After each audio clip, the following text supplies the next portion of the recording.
the fuck is this shit? It took that bitch forever to say that shit. Jesus Christ. She must have been smoking a cigarette or something while she was while she was loading that shit up.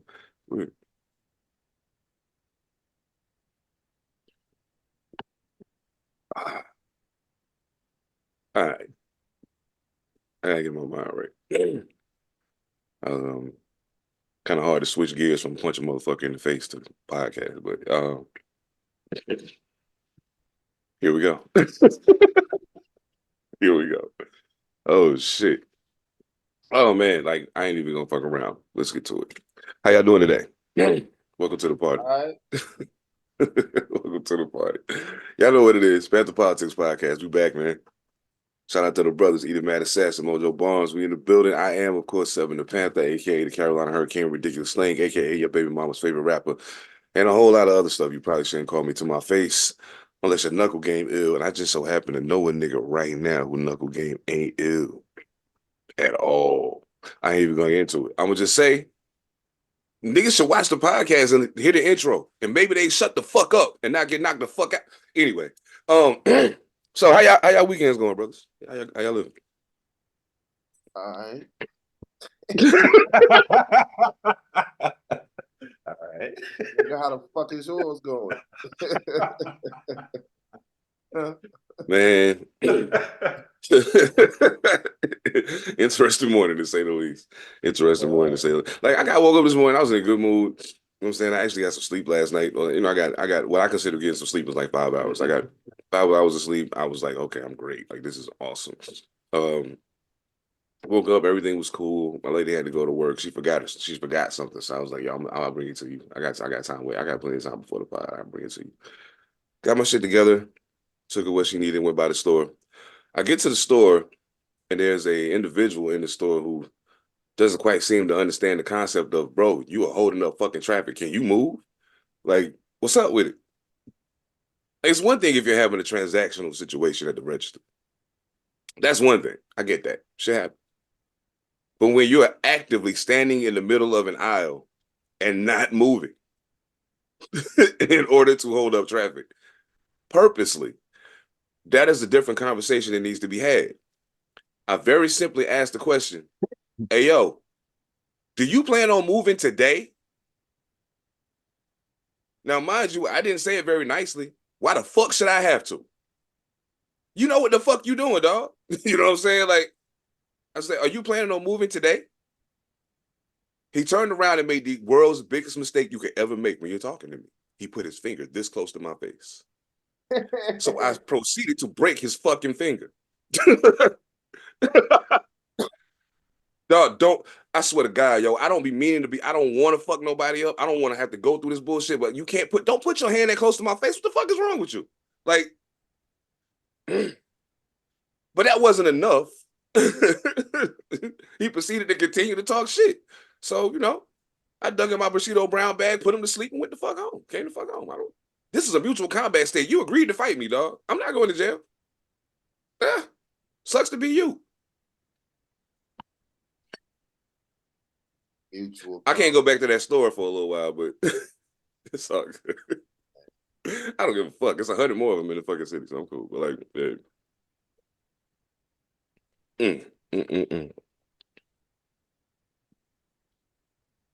Well, Why you ask him?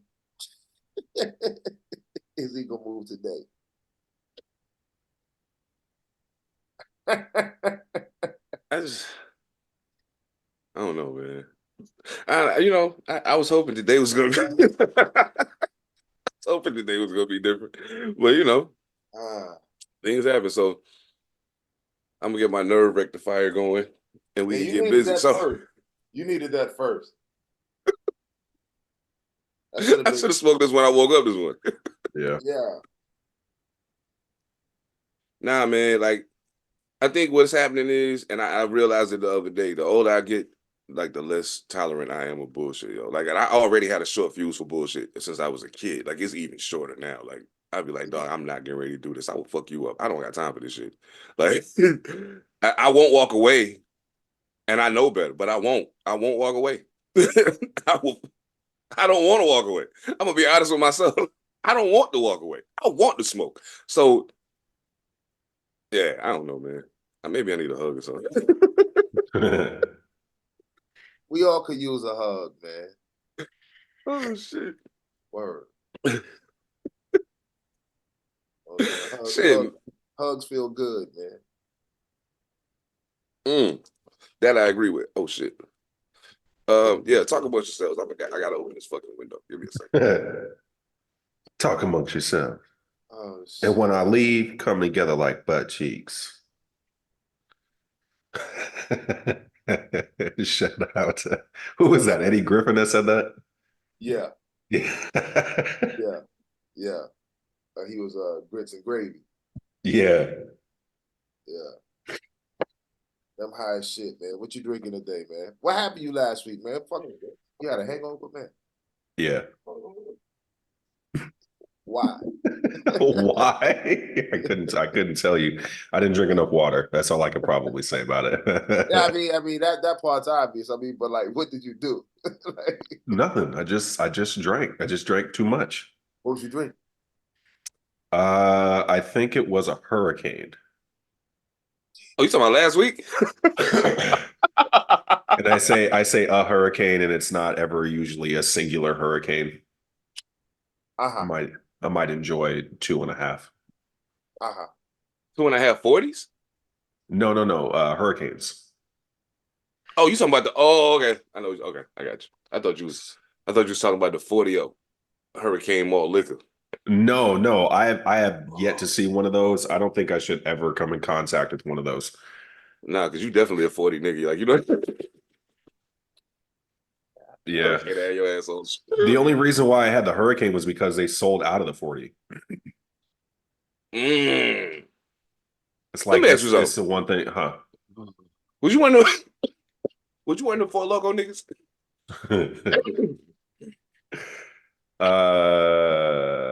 I don't know, to be quite honest with you. When I went to school out in Virginia, out in Virginia, I was drinking those a lot, just because hard liquor was like super hard to get your hands on. Oh shit.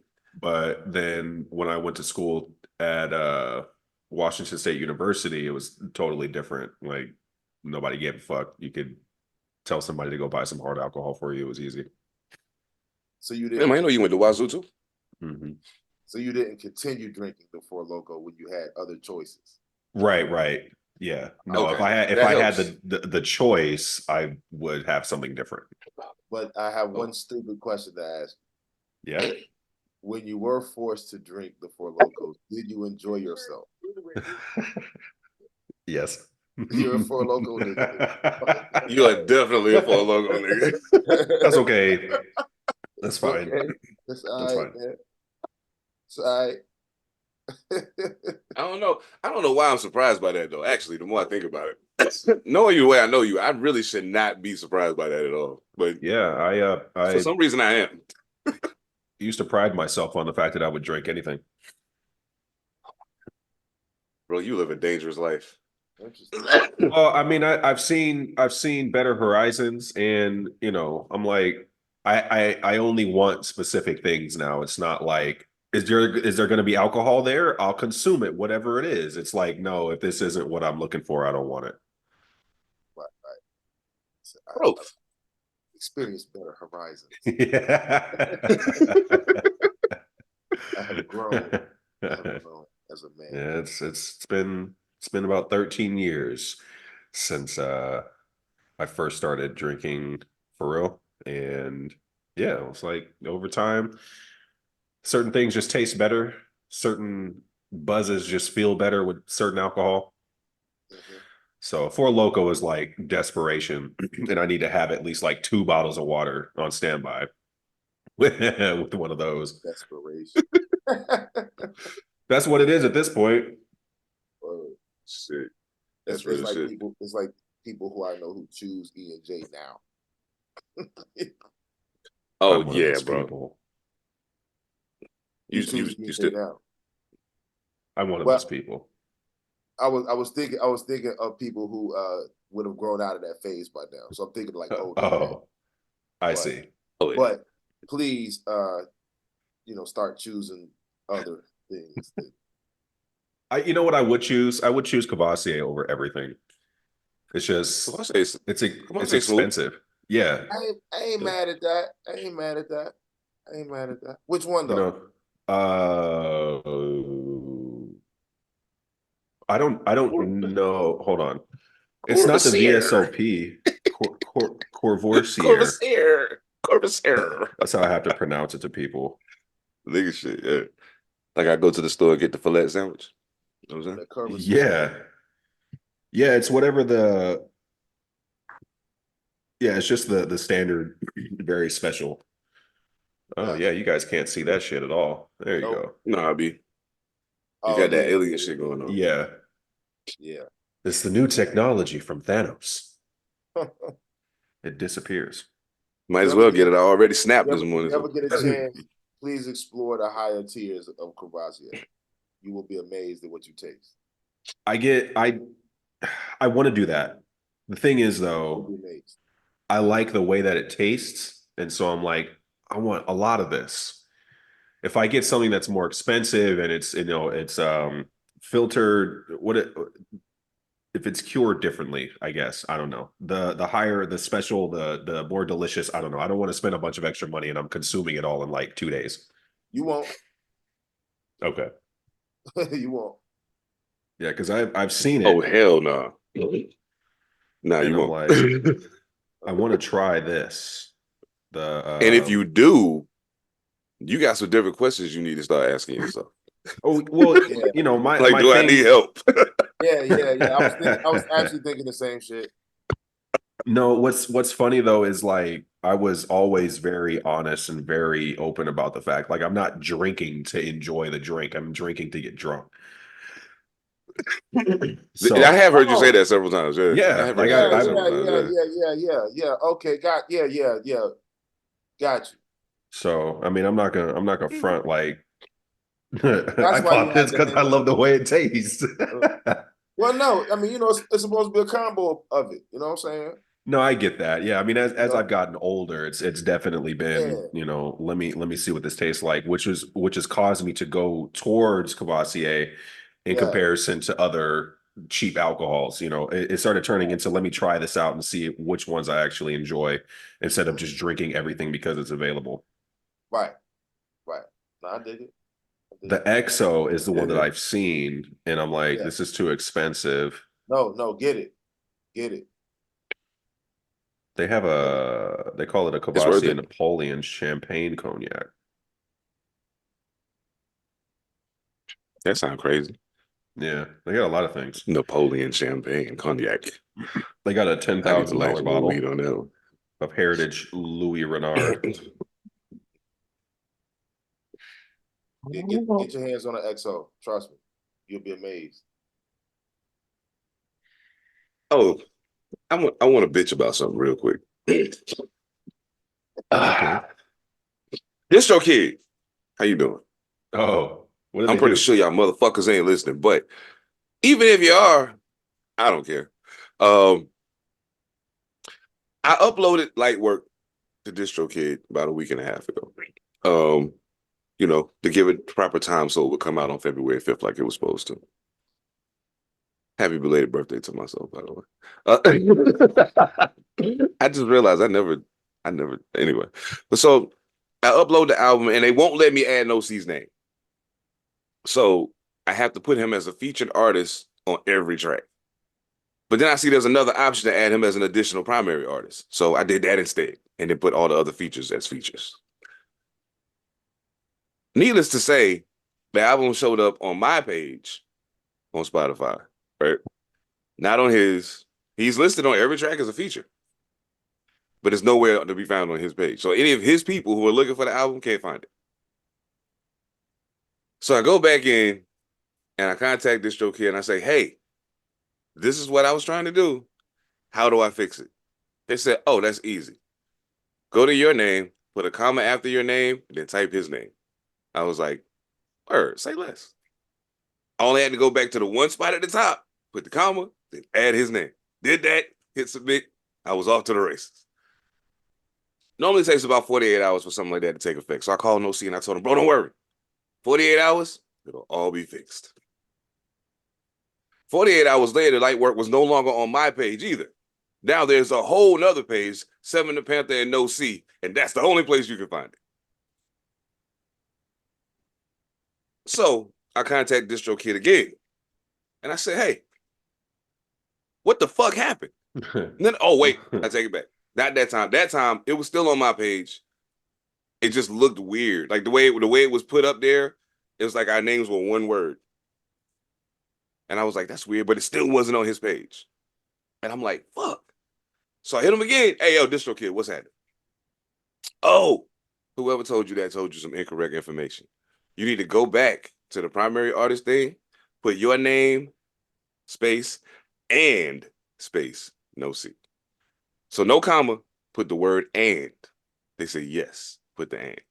None of Say them. less, I got you. Go back, put the and.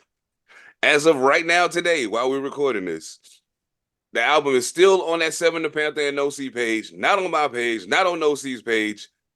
And DistroKid said it's still in the process of being edited. Oh, so you just got a random page. Yeah, it just created a whole new page. Yeah. Exactly. They did that for you, brother.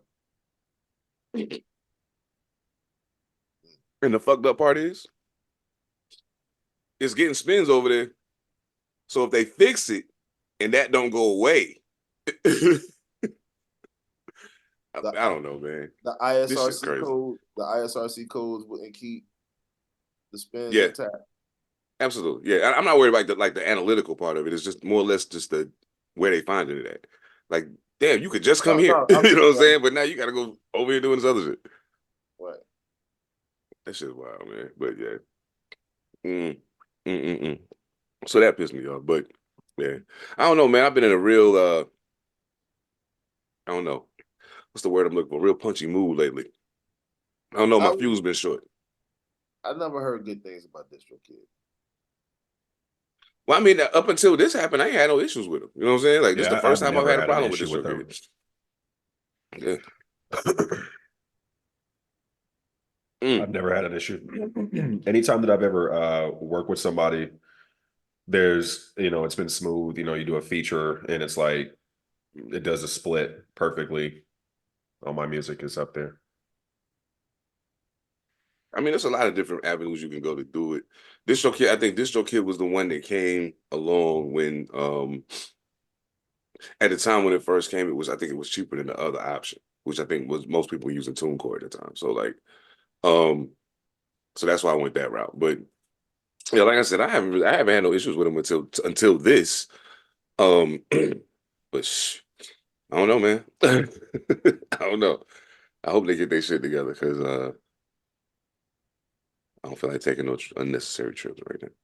Oh, that was not a threat, ladies and gentlemen. I was talking about travel. We do that all the time. Matter of fact, speaking of travel, what's the one place you've been to that if you never go back there, you'll be fine?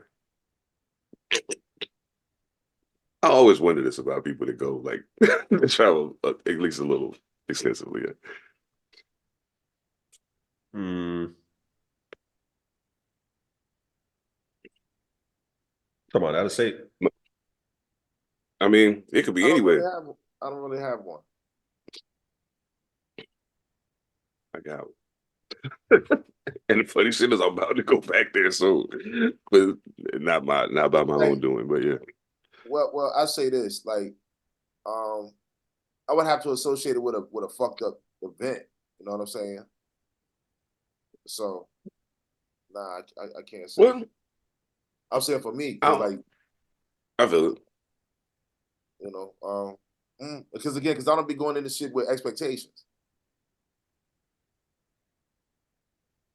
Aside from, you know what I mean? Like, if there's a contractual agreement, that's it. Yeah. I mean, I don't even think mine ain't even necessarily based on expectations just as much as I just didn't enjoy it at all. Yeah. Like, with zero expectation, I just didn't enjoy it. Like, it just wasn't cool. I was like, I don't like this. This ain't for me. You know what I'm saying? Mojo, you got one? No, I don't think so. I was thinking like Aberdeen. It's just because when we were down there, it was just like it was just weird. That shit like Anytime, dumpster juice. Yeah. yeah. I think I've been there maybe like once or twice. I know the one time I was down there, the first time I went down there, you were down there. Mm-hmm. Um, yeah, my experience down there the first time was not very good. Like people were just not super receptive to me. You know what's wild? Aberdeen probably could be on my short list of places I don't really give a fuck about. I'll never go again. Um, I'm gonna say this, and if anybody from there is listening, I hope you don't take offense to it. I just don't like your city. Don't mean I don't like you. Yeah. I don't like San Francisco. I don't at all. I don't like nothing about it. Like, I didn't have a good time there. I didn't enjoy the way I was treated by people there. Mm-hmm. Yeah, it was nothing about it I necessarily liked. Now that's not to say that I'm like, oh fuck that, kick it off the map. We don't need it. Nah, I'm pretty sure people live there, so I'm sure people fuck with it. San Francisco just ain't for me. You know what I'm saying? Now funny shit, I went right across the bridge to fucking Oakland, and I was fine. I was like, I'll just stay over here, y'all. I'll come back over there when it's time to do what we gotta do. Like I'm gonna hang out over here. I don't fuck with them people. So yeah, I don't know, man. I mean, A lot of shit got to vibrate for me. so you wouldn't So, consider the way you was treated like part of like the event. You know what I'm saying? Like that's what I was meaning like that. Like I ain't oh no nah, thing. it was like out in the city. I'm talking about. The event was fine. It was cool. Yeah, No, no, the event was dope. no. I said associated with like an event that happened to me the way I don't want to go back. So you talking about how you was treated? Like to me, that's one of the things I'm talking about. You know what I'm saying? Like I don't mean like the show you went to or anything like that. I'm saying like Oh, you you mean got event as okay? I got you now. I got yeah you. My bad. yeah Okay. yeah yeah Okay. yeah. Okay. Yeah. Nah. Yeah. Yeah. It's just it was all fucked up. Like from the moment we got there, it was weird, and I was like, yo, what the fuck is going Bro, on here?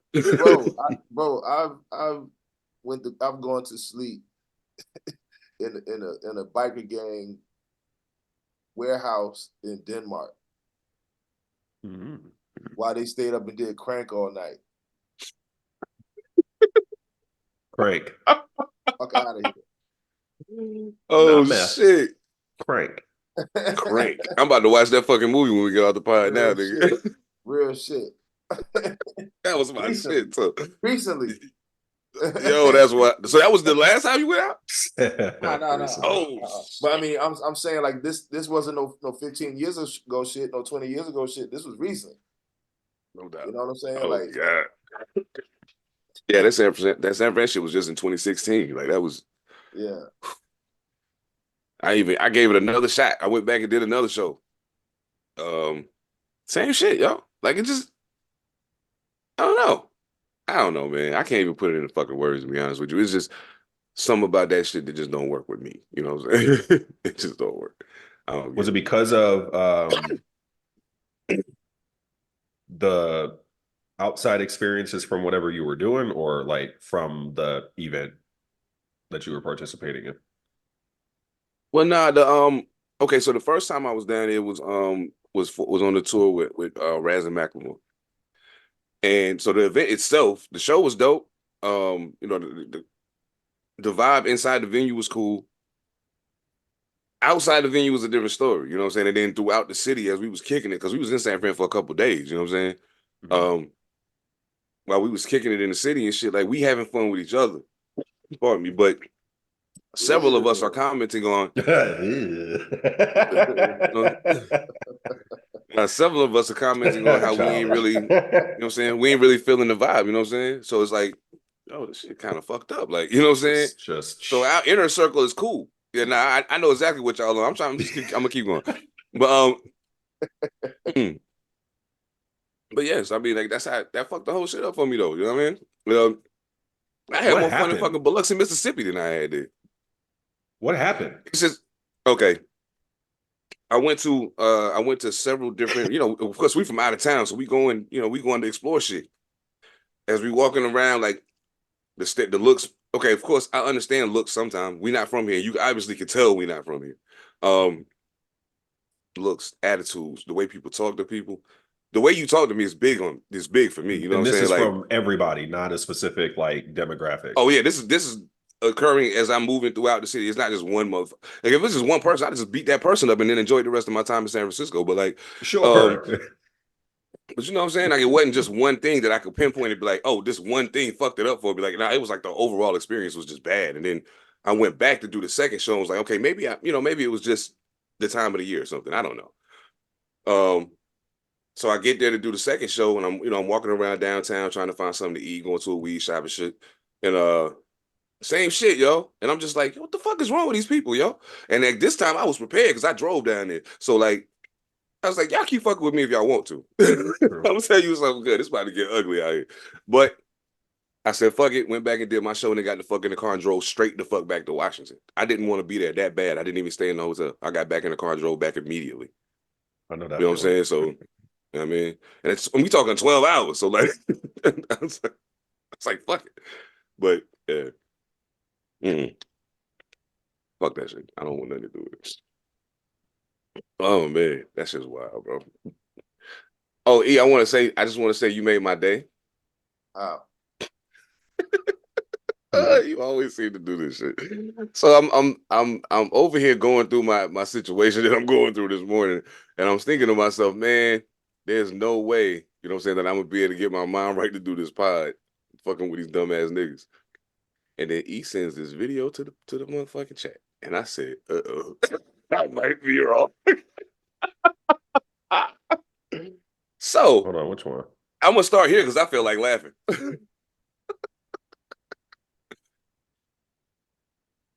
A brother said, if you in a room with 10 women,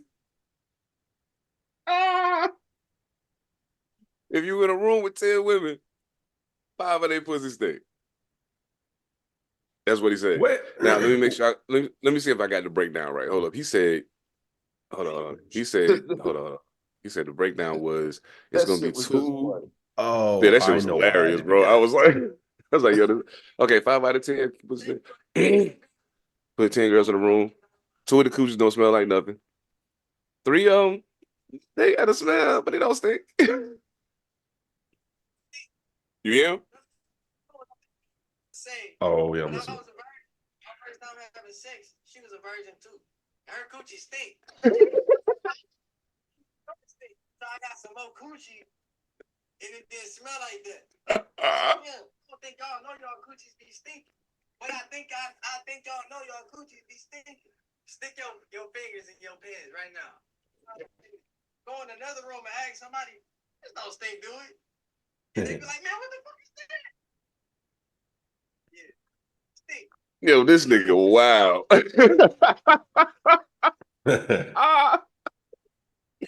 This nigga, wow, yo. I was like, oh shit.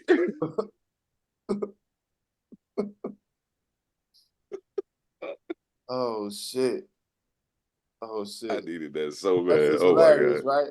Look, but you know what's real funny though? Like what he said about he said the first chick. So learning how pussy smell, that shit was hilarious. That was hilarious. Oh my God. That was funny. Oh my God. Yes. He was like, Bro, I didn't know it stink until I got some more coochie. That's when I realized yo. she stink. That's when I realized. Yo. She stink. That shit is crazy, bro. Oh my God. I clicked that shit and was like, what the fuck? This nigga is wildin'. Okay. I'm Hey, but fucking let me with ask you a it. question though. Do you be No thinking doubt. that? Do you be thinking that? What? $1 million question. You know what? I'm gonna say this. I'm gonna say something. I'm gonna answer your question, but I want to say something. It say something about us as men that the coochie is stinking. We'll still fuck. It says something about us. That's the case. You got to see it through. Oh shit. You got to see it through. Saying, dog. That's I have weaseled my way out of one before. oh shit. Tell me more. The other times for Tell me, me. like it kind of got stirred up in the moment. It's like, oh wow, wait a minute. Okay, you know what I'm saying? It's like Backshot wind is atrocious. like, oh shit. Who kicked your trash can over and kept pedaling? Fuck. Yo, what the fuck, dog? You know, and it might even be Wow. cool. So you might give them the benefit of the doubt. It's like, oh, you might just had an off day. You know, had an off game. Round 2. Happens. Oh no, this is normal. Sometimes it happens. It's like, oh shit. Wait a minute. Oh, this just how you get down, huh? Oh, my bad. Oh my bad. That's my fault. Ain't gonna be bad. Ain't gonna be bad. And then the wild shit is this. And it's the wildest shit. And I'm getting stupid with this shit too. When you bump into another nigga who beat, and so you just want to know, like, Look, so man, let me ask you something. So you kind of get them to, you know what I'm saying, to talk about it. It's like, wait a minute. So it didn't stink. It stink. Nah. Okay. What the Like, fuck? you must have got special treatment then. Yeah, bro. You must have put her in the shower right before. Yeah. Or you don't know that this stinks.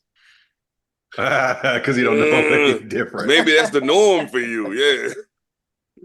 Maybe you stay fucking a trash bag, you dirty ass nigga. Like, I will say this, man. I've been privy to some phenomenal women. Thanks. That's real shit. Hell yeah. Oh my goodness, bro. Appreciate y'all. That is, oh my God. See, they say, like, okay. A motherfucker told me one time, he said, sometimes the truest identifier of somebody having a true sense of humor is that they can laugh at something that nobody else thinks is funny. And I was like, is that a sign of a sense of humor or mental instability? Which one is it? Or are they like somehow intertwined? There's a reason I asked that question, and I'm gonna play it for you. I'm gonna play it for y'all. In case y'all didn't see it out there in Pantha Politix land, I'm gonna play it for y'all. But yeah. George Floyd got his neck nailed off.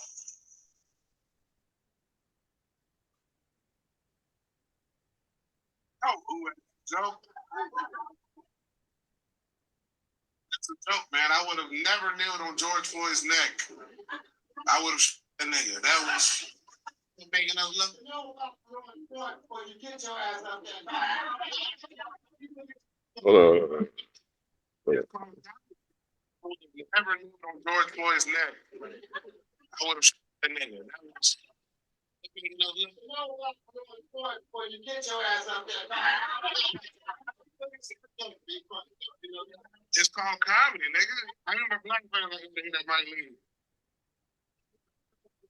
Oh, good shit, man. I got. Nigga, I was just warming up with that George Floyd shit.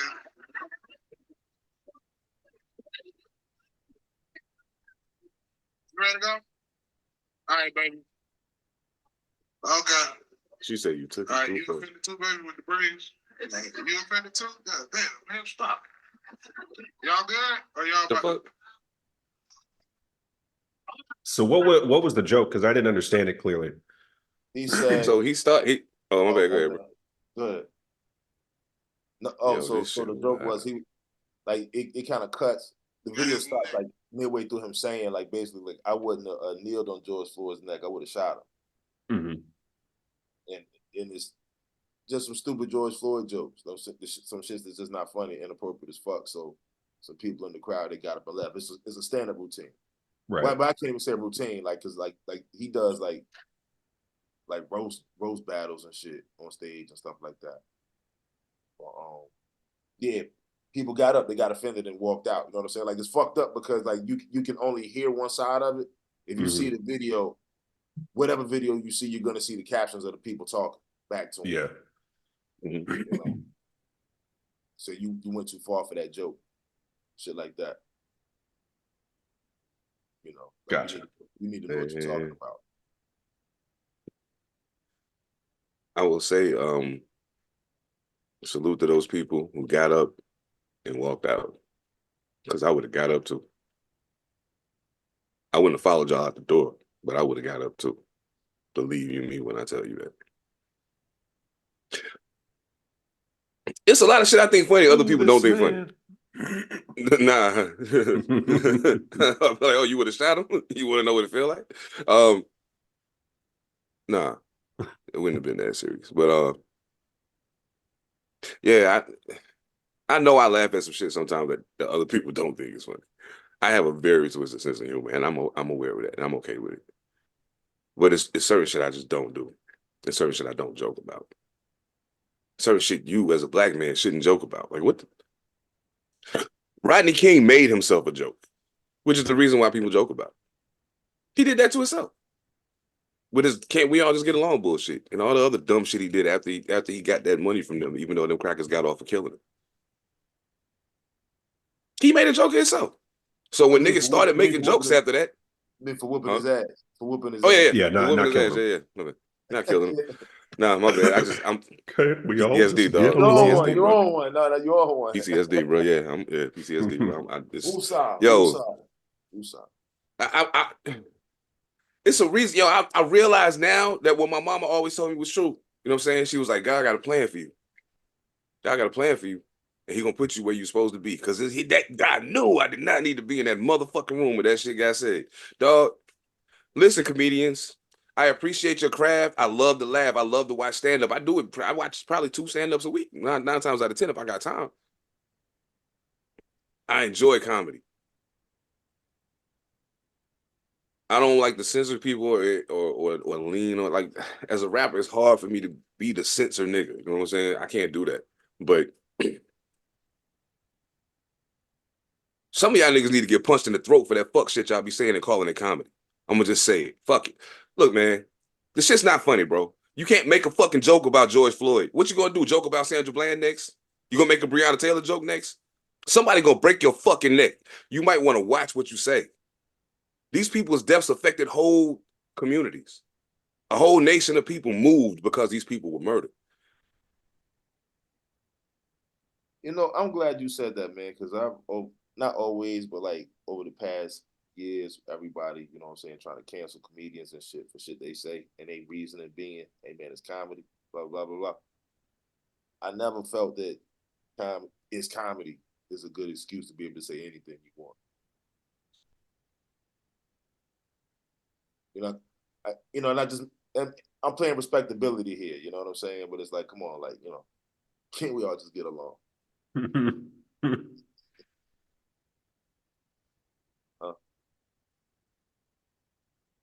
No, I mean, no, you know. not at all. No, no.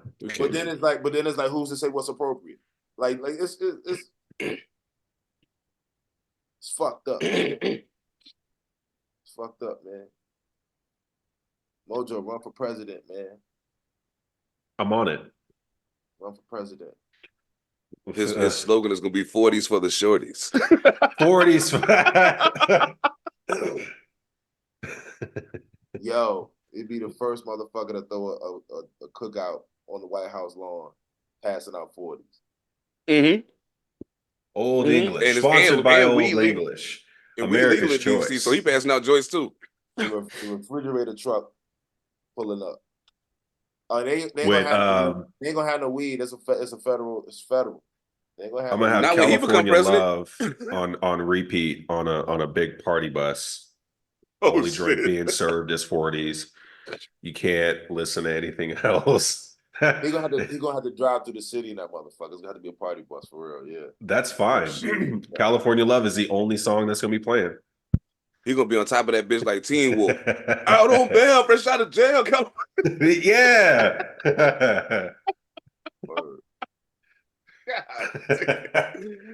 I'm trying to think of all like the presidential jokes that I've seen. Like the one that really stands out to me a lot is the one where Dave Chappelle was copying the one senator. He was like, "We're going back to Cancun for spring break, and we're gonna go back to Washington D.C. and take over the White House." Yeah, that shit was classic. Yo, Dave is a fucking man. Yo. Dave is a fucking man. Let me ask y'all a question real quick. I know, and we can get off the comedian niggas, but how y'all feel about Kevin Hart, man? Stand up wise, not movies, just stand up. How y'all feel? He's not funny to me. He's not funny to me.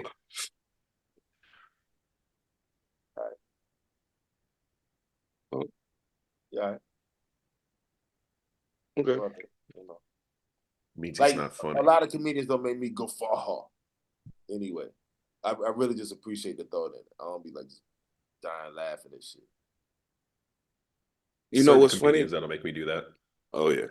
The funny shit is the shit I die laughing at don't be the shit that people normally would die laughing at. Like it'd be the joke that made me think, like way past the point of, and then I'd be like, oh shit, and now I'm in my own world laughing at some shit that's way past what they said in the joke, but like nobody gets it. So I'll be like, fuck it, I'm gonna just have this fun by myself. But yeah. Yeah. Okay. I was just curious, man. It's I guess with all the movement in the comedy world lately, a lot of stuff has been, coming up. A lot of times, a lot of comedians have been thrust into conversation that weren't being talked about previously, just because it wasn't, at the forefront of anybody's mind. But yeah, that's just wild. Is it because of Cat Williams? Well, between Cat and then Monique comes from the comedy world too, and I didn't see her. Yeah, I haven't seen it either. I think after watching Cat Williams, I needed a timeout. Oh, you nigga, nah, you needed to watch that, man. Fucking up, man. You fucking up. That's I plan to. Yeah, I like Monique. So I know, man. I know. Like, I plan to. We should have talked about that today, man. That shit was. Yeah. I saw some clips. I didn't get to see the whole thing. That's the only reason why I didn't want to. I didn't really want to get into it, but like, it ain't gonna get as much play as Cat Williams shit just because it's Monique. But that shit was very. Oh, it's up there though. The numbers what you up. Mean? Because it's Monique, because she don't create waves like that, or because she's like people don't not. like her. Yeah, she has a lot of animosity in society towards her as opposed to Cat Williams. Yeah. A lot of people just automatically don't like her. Yeah, for whatever reason. I mean, a lot of people have their own, their own reasons for whatever. But I'm trying to see, where is it? It's right here. Okay, Club Shay Shay. That shit got like, trying to see how many views that shit got. 10 million. Okay. Okay, then. 10 million. Hey, ain't nothing to sneeze at. Shit. Go ahead, Mo. I see. No. I wasn't meaning nobody was gonna watch it. Oh yeah, no doubt. No, I was just saying, like, like she unfortunately has a bias against her that a lot of people carry. You know what I'm saying? One of the things that's gonna work in her favor with that is Club Shay Shay is hot right now because of Cat, and then people pulling cards has kind of been the theme of 2024 so far. So there's been a lot of that shit going on. I'm glad though. I mean, as long as it's real shit, and you know what I'm saying, niggas is really gonna address what the fuck popping, then let's get to it. But as long as y'all, but if, so you didn't see D.L. Hughley's response to it, did you? No, I heard about. I haven't seen it. No, man. Goddamn, man. Oh shit. Goddamn, man. Nah, D.L. Hughley, man. He wilded out. Word. Oh shit. I don't know why I'm surprised by that, man. Yeah. DL my nigga too. I fuck with Dick. Well, yeah, that nigga. Yeah. Emotion. Oh shit. I mean, but it's I think at this juncture, what's happening with between Monique's situation and then Cat doing what he did, and the Stephen A. Smith and Jason Whitlock thing and all that I did watch the day after it happened, because I heard about it like kind of sidebarish, and I was like, word? Oh, check that out. So I think after Cat and Steve, I was like, okay, time out. Time out. These niggas going crazy. Fat bitch. You piece of shit. Piece of shit. That shit was funny. Stephen A. Smith was rolling, yo. Oh my God, you let Jason Whitlock have it. That's my Ramily, baby. Hey, that's what's up. That is what the fuck is up. But I mean, shit, sometimes you just gotta let a motherfucker know. Take that shit back where it came from, nigga. I guess. Take that shit back where it came from. I ain't got time for that. Hey, as hip hop niggas, we should understand that better than anybody. Better than anybody. Ask J. Cole, he'll tell you. Oh, Mojo, thank you. You made my day with that too. That made me smile when I saw that. Okay. I'm saying he made me smile when I saw pause. First of all, and second of all, You like what you saw, huh?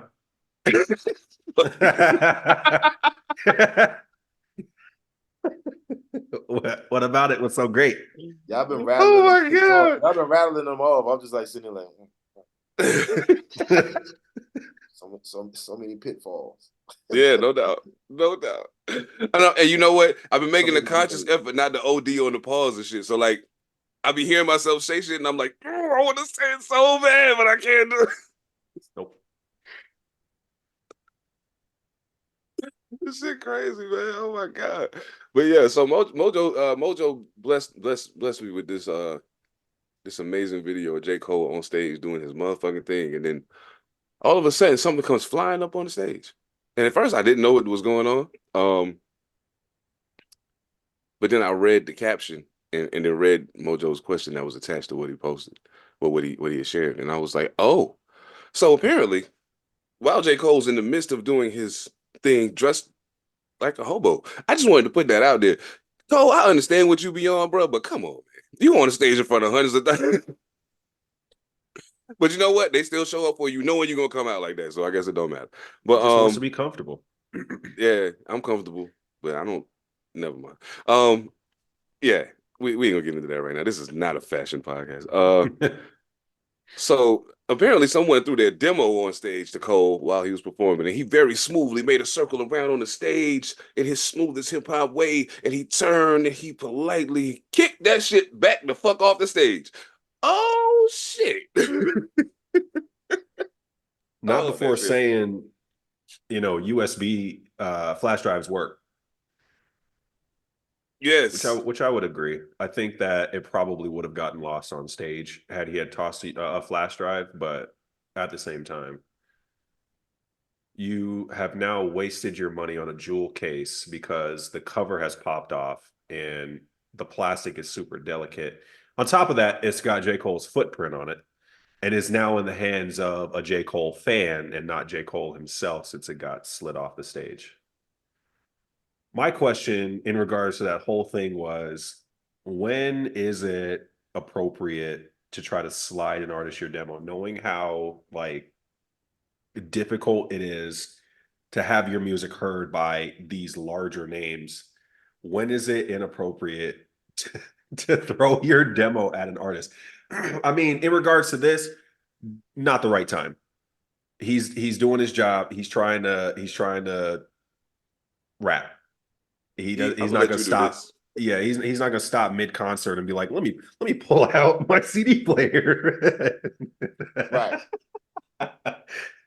And pop that bad boy in and take a listen. I think that he could have waited until after the show. It's a hit or miss though with that, but you don't look tacky. You don't look like some desperate person trying to get his shit heard. I get it though, because I've waited outside of concerts, so waited for artists to come through, watch them run past the entire line of fans, and I'm like, but what about my CD? I'm But not laughing at your pain, though. I want you to know no, that. I'm not. that's fine. That's fine because I think it takes a lot of courage to want to do that, but at the same time, I'm like, there are other channels that you can go down, in order to have your shit heard, especially by people who can actually do something with it.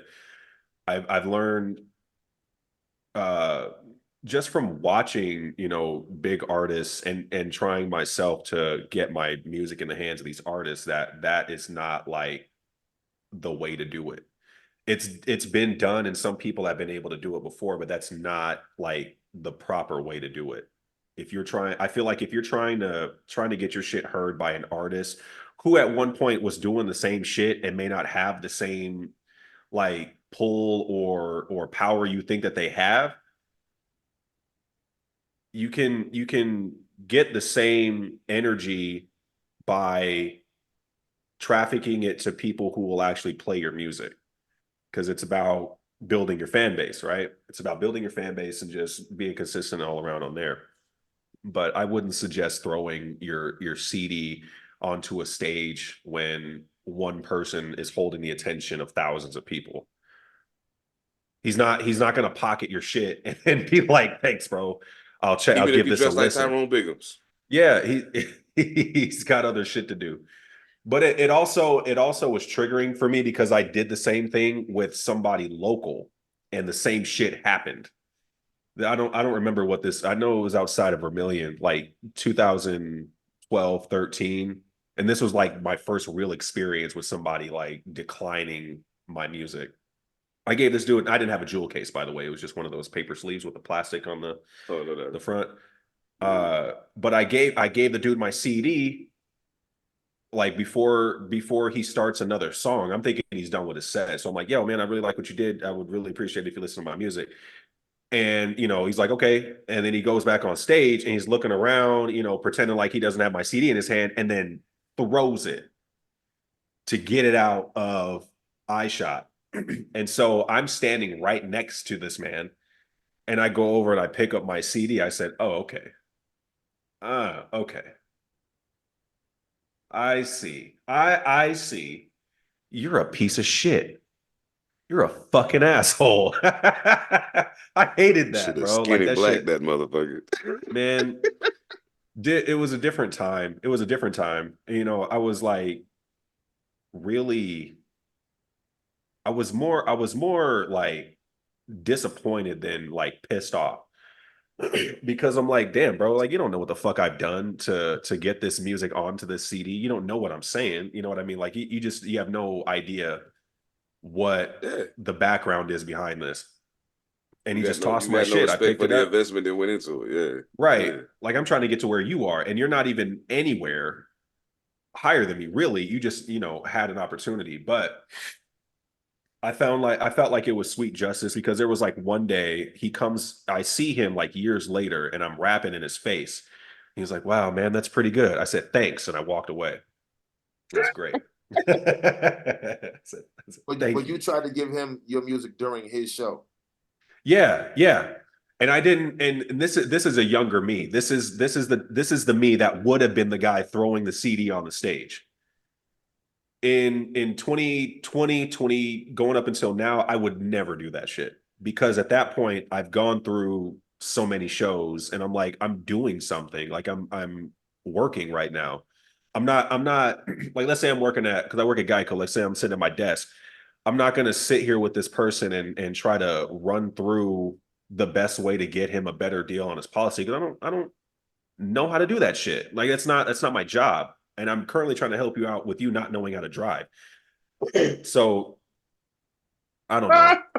I think that and I think that you guys will agree. I think everybody would agree. There's a right and wrong time to try to slide a piece of work to somebody in any form, any job. There's a right there's a it's a right and wrong way to try to slide somebody in one of them good jobs. You know what I mean?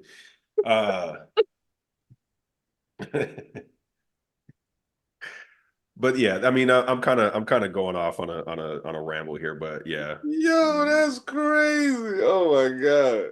Yo. But the backside to the question that I had on that was J. Cole wrong for doing that? Like as somebody who's not a rapper, I'm like, I would have been like, damn, J. Cole, you gonna do my guy like that? It's just the manner in which he dismissed the project. Well, I mean, yeah. That's the only way that I was see looking that. at it. Like I see that. the fact that he was like, I'm not doing this right now was totally fine to me. And I think everybody in that crowd could absolutely understand that. Everybody paid good Right. money to watch this guy perform. But it's the sliding of the CD. Like he made sure he had grip on the CD and kicked it in a different direction. You know what I mean? So I've been like, was that offensive? Should J. Cole have had a little bit more tact when it came to that? Should he have just kicked it towards his, the back part of the stage, just so then that way there's not a whole lot of attention brought to that situation? Because then you're like the guy who tossed a CD, and you're like, no, my dreams. So I don't know. I have a question. Okay. I have a question.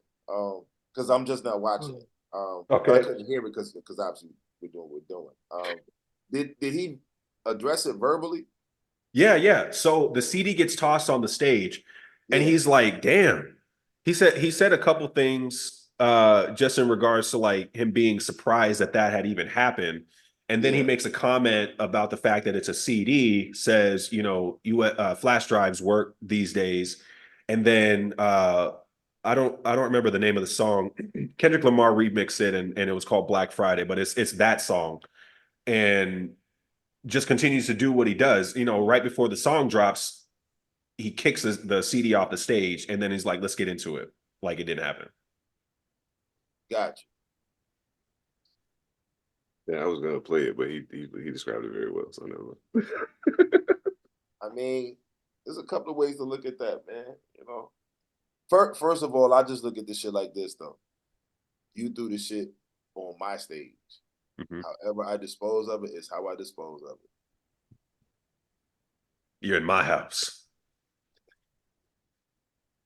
We had a lot of superstars on this here stage tonight. But I need y'all to know one thing. This is my motherfucking house. Whose house? Cole's house. Yeah, I mean, it looked bad, but at the same time, it's a couple of things you can throw out there on some bullshit. Like, it's a hazard. You can't just have a CD on the floor.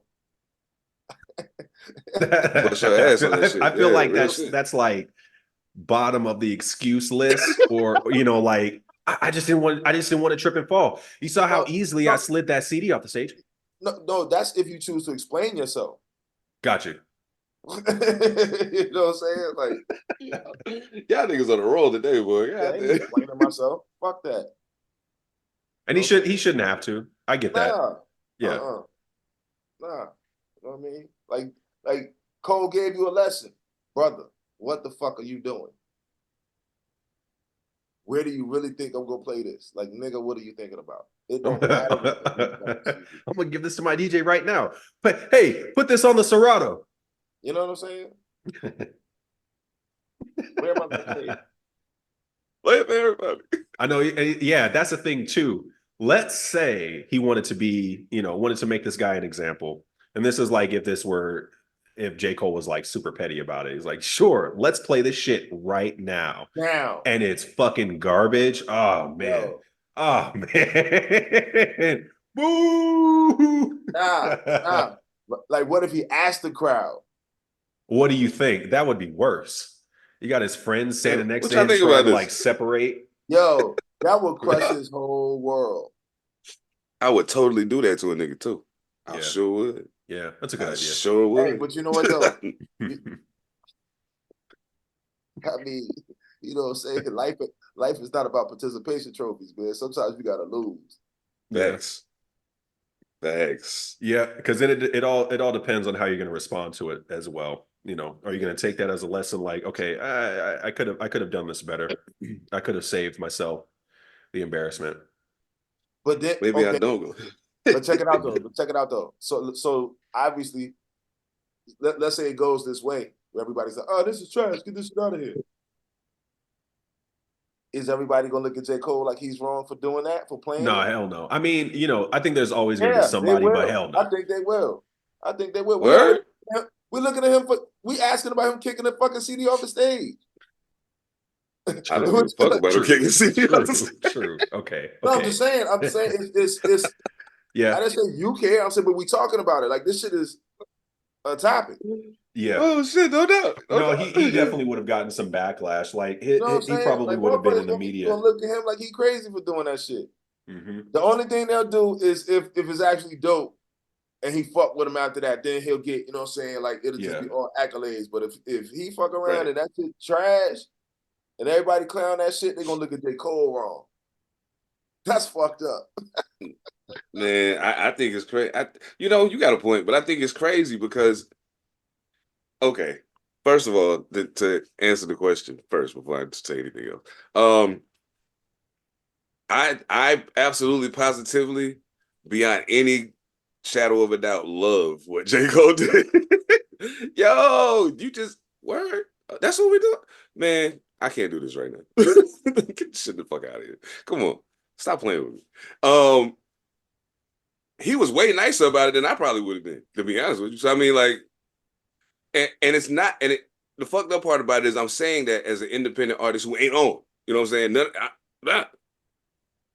Even me being me right now, if you try to give me your music while I'm on the stage, you are not gonna like what comes back from me. Leave me alone. I am a perfectly affable motherfucker when I come off the stage. You can talk to me anytime you want. Very approachable. But when I'm up there, you see the scowl on my face, that means leave me alone. I'm in the zone right now. Stop fucking with me. And I don't know when people stop realizing that the whole let me go past this nigga my music shit stopped really working for niggas like in the late 80s. Like in the 90s, it really wasn't working like that. It was a whole different thing going on by that point. But if you wasn't in the know, you thought that was still what was happening. No, that ain't what's happening. Even bigger than that,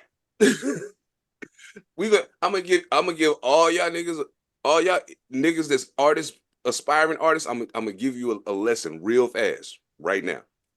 Pay close attention. Okay. That nigga you see rapping on stage, even if he has a record label, he can't do for you what you think he gonna be able to do for you. And everybody that he has picked up, you know why he got them? Not because they passed him a CD at a show. Not because they stumbled across an MP3 link in an email. Them niggas was already bubbling, doing their motherfucking thing. Their numbers was up. Their records was going crazy. We just didn't know who they was. Until he stamped it and sent it on around the world. That's the difference. So instead of going to the concert that you paid all that money to go to be that close to throw that fucking CD on the stage, instead of spending that money to go do that, go to the show. Enjoy it. By all means. Put that same effort that drove you to the bravery to throw that CD on the stage and to getting your shit popping in the streets, on the net. J. Cole will come find you. Y'all got, man, listen. I understand having a dream and being driven, bro. There's no way I'm still doing what I do at my age if I'm not driven. Don't get it fucked up. You know what I'm saying? Like, there's no mistake about it. And I'll get on stage and run circles around y'all 20-year-olds. Fuck what you heard. So, I understand that. But it's a decorum to this whole relationship that's supposed to happen between niggas trying to do something. Like, long as it's a reason why long as me and E knew each other, we ain't make music together till we did Carter Knew It. The timing had to be right. The situations had to be right, and we had to be in a place where it makes sense for us to do it. Everything had to make sense. You going and throwing the fucking CD on stage at J. Cole show don't make sense. What the fuck? Niggas is crazy, yo. Niggas are crazy. Salute to you. Niggas are crazy. That's wild. Don't be throwing shit on stage. That's not cool. Mm-hmm. That's not cool, man. Don't throw shit on stage. People have gotten in trouble like for decades over that shit. Yeah, like don't do it. Not cool. Yes. I done seen motherfuckers get rushed out of there in handcuffs for that bullshit. Yeah. I seen artists come off stage and beat up people. Like, don't do that, man. That shit's just not cool. It's not cool. Right. Like, why do you think that shit is cool to do? Like, you fucking to show up for everybody else who paid. So when the motherfucker asks who did it, they gonna tell. That nigga right there. They gonna tell. Come on, man. I got you the ticket to get in here. They'll point right at you. They might pick your ass up and float your ass to the No! This nigga. You know? Put him up there. No, J. Cole, no! Jermaine! Get him out of here. Get him out of here. Get him out of here. My CDs are falling out. You know what I'm saying? Word. Damn, he heavy. I know. Like, how many fucking CDs you got, bro? Jewel cases pat niggas' faces. Jewel cases giving $150s all through the crowd and shit. You know what I'm saying? Damn. Shattered discs on the floor from all the fun and dancing people were having that night. Not a single soul was hurt. Broken disc everywhere. Hey. Yo.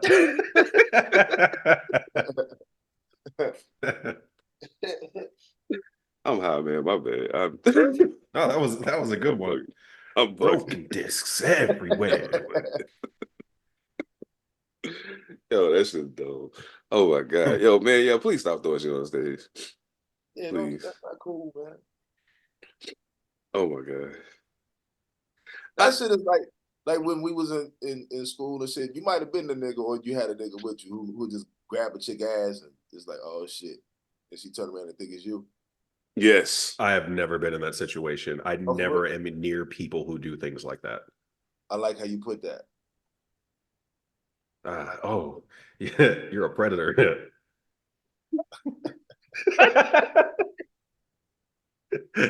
It was cool while it lasted, bro. Pepe Le Pew. This nigga Pepe Le Pew. What the fuck? Yeah. Yo, cuz that's crazy. Damn.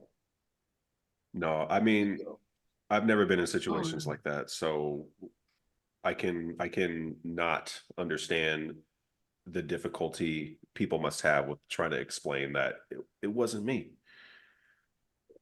How is she going to know the difference? And then your friend's laughing at you. Laughing. I got to feel. Or he's gone. Yeah. Yeah, he just kept it moving. Yeah. He's gone. Turn around and like, boom, like what the fuck?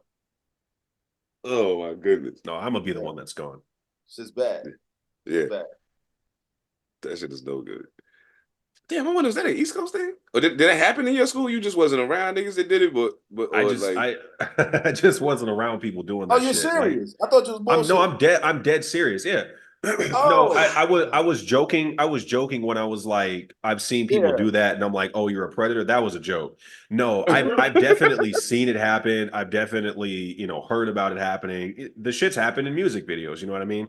So my thing was, I wasn't cool, and so I was by myself. And I wasn't around the people who had the courage to be like, damn, that's a, and then walked away. I was the guy with the other dudes who were like, yeah, I wish a girl would talk to me, Nah, but the way you described it was hilarious. Yeah. Fuck. Oh, but right. Yeah. It's some wild shit. Ooh, yeah. Man, look. Oh, so look, I don't want to over serious this out because we're having a good time right now. Like, I do want to ask a question, and I only want to ask it because I've seen something recently that made me consider this. I was reading an article, and I think I shared it with you. Yeah, I did. I put it in the chat. I was reading an article. I just stumbled across it. It was actually on an ad on a social media app I was on, but it was talking about kids in schools needing that were in need of therapy and shit. You know what I'm saying? Like they were depressed, they were going through things, but the parents were not allowing the children to get the help that they needed because of their own stigmas about therapy and about therapists and all of so forth and so on. So I was curious, just from y'all standpoint, and I know it's gonna, and I'm glad that the dynamic is as it is with one of you having a child and one of you not. I'm glad it's like that because that gives us a whole wide spectrum of the possibilities of the answer on this. So, how old do you think a kid should be to be able to make that distinction for themselves that, hey, something's not right and I need help? I don't know. That's a hard question to answer because if I'm thinking about myself as a kid, you don't know yourself when you need help. It's just you have these moments where you're venting, and at that point it's really up to the adult listening, I guess, to be like, oh, this doesn't sound right, let me reach out to your parent. But I don't know.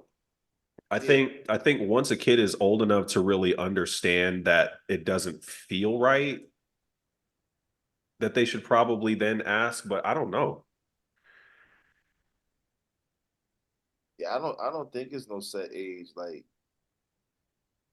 yeah, like if the child thinks so, then yeah. So that's the only way I could put it. You know what I'm saying? Now, I mean, like, now, of course, I mean, like, now, if you see it as the kid, as a parent, I mean, I say by all means too. I mean, it is your child. Mhm. Correct. You know what I'm saying? Like, you can't wait for the child to figure out on their own. They kids. They don't know shit. Right. No doubt. You know what I'm saying? But if they do figure it out on their own before you do, I mean, I would say listen. Right. At least, like, don't brush that shit off. Like, you know what I'm saying? Really look into that shit. Because, like, I got a situation now. I mean, this ain't with no kids, it's some adults. But, you know, people really do have a thing against going to get there. Yeah. You know, for whatever reason.